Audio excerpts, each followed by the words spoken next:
Okay, so basically to share the Smartsheet sheet, you have to open that particular sheet, and here you will find share button.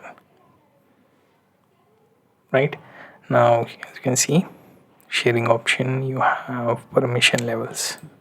So admin, editor who cannot share, right, commenter, and viewer.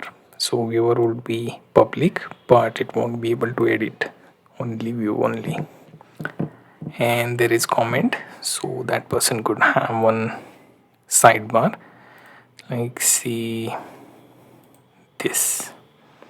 So that person would be able to type in the comment, like say this is the comment of my employee,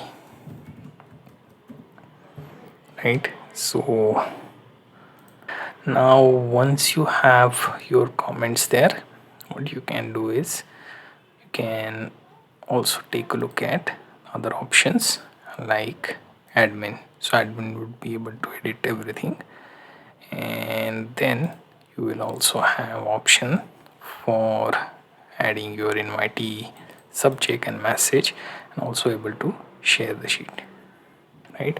So these things you can easily do, and you would be able to use as admin.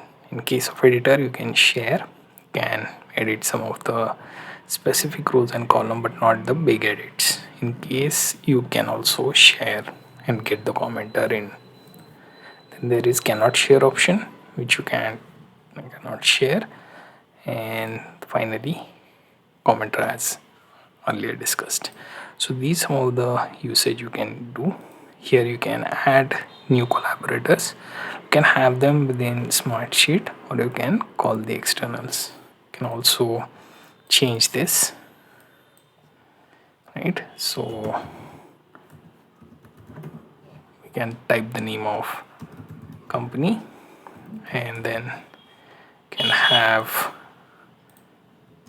that as subject. Then you add message, then you can notify those people. You can also CC it to yourself, so you will get an email too. Then there are collaborators list that would be visible here, right? Then you can also share the sheet by clicking on share sheet, right? Considering we don't have anyone within that, so only 2 employees, so I am not pushing this share sheet option, but you get the idea exactly how to share the sheet with people within your organization. Also make sure to check the permission before you send. Always set it to commenter default, so that it won't be causing any much issue within your sheet, right? So this is the share feature within Smartsheet.